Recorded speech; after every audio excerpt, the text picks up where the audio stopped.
On však bol prebodnutý pre naše hriechy, stríznený pre naše neprávosti. Na ňom je trest pre naše blaho a jeho ranami sme uzdravení.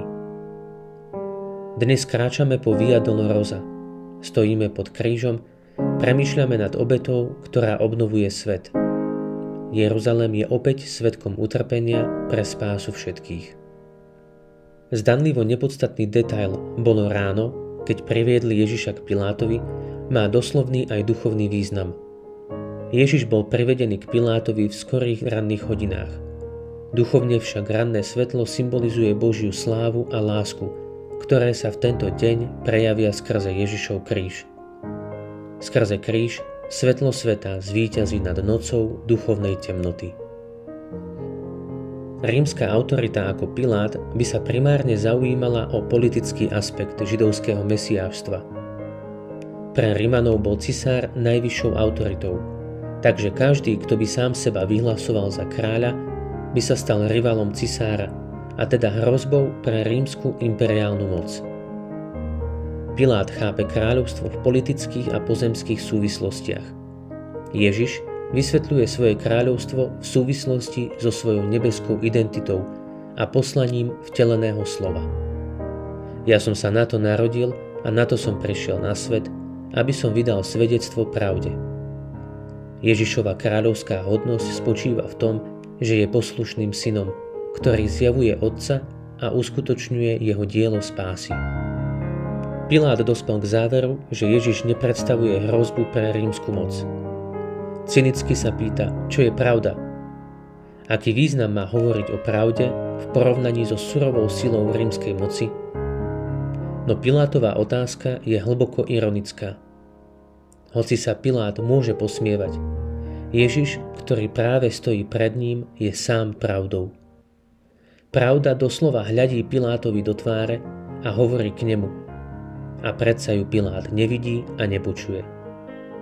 Odmieta uznať Ježišov nebeský pôvod a nepríjma jeho svedectvo. Rímski vojaci zosmiešňujú Ježiša a ponižujú ho. Celá potupa sa točí okolo titulu kráľa. Na hlavu mu vkladajú trňovú korunu a obliekajú ho do purpurového plášťa. To bola farba kráľov, pretože práve purpurové farbivo bolo veľmi drahé. Posmievajú sa mu aj oslovením buď pozdravený židovský kráľ, čo pripomína oslovenie, ktoré patrilo rímskemu cisárovi Ave César. Ježišovo zosmiešnenie ako kráľa je veľmi ironické. Rimania sa mu síce vysmievajú, no ich výsmech je v skutočnosti pravdivý. Ježiš je skutočne kráľom. Táto scéna zdôrazňuje paradox Ježišovho umúčenia. Hoci jeho utrpenie a smrť vyzerajú ako porážka, v skutočnosti sú jeho kráľovským víťazstvom nad hriechom sveta. V centre toho všetkého nás Ján pozýva pozrieť sa na ukrižovaného Ježiša a vidieť zjavenie, že Boh je láska. Kríž odhaľuje, že Boh nič nešetrí, aby priniesol spásu hriešnikom, ktorých miluje do nekonečných hĺbok. Otec dáva svojho syna a syn z lásky a poslušnosti dobrovoľne dáva svoj život, aby hriešnici mali život a mali ho v hojnosti.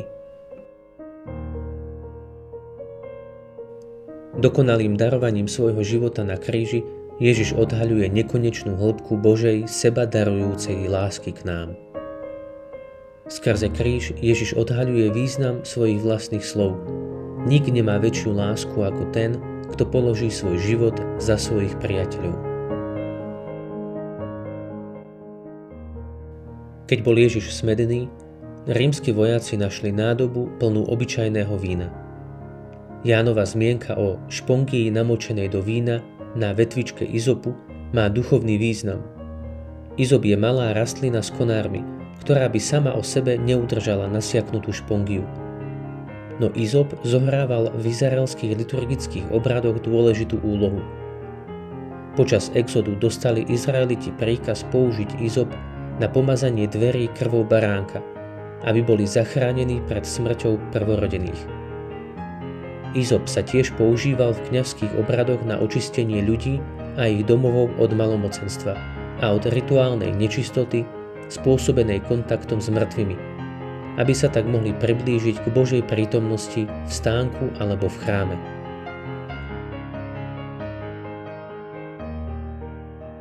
Tak ako sa Pašiové rozprávanie začalo v Getsemanskej záhrade, tak sa aj končí v záhrade, kde bol hrob. Keďže hrob bol blízko a prípravný deň sa chýlil ku koncu, Jozef a Nikodém tam položili Ježišovo telo. Jánov opis Ježišovho hrobu nás vedie k novému začiatku. Hrob bol nový, nepoužitý, v ktorom ešte nik neležal. Miesto toho hrobu v záhrade je významné, pretože mnohí proroci opisovali budúci vek spásy ako nové stvorenie, pričom používali jazyk a obrazy z rajskej záhrady.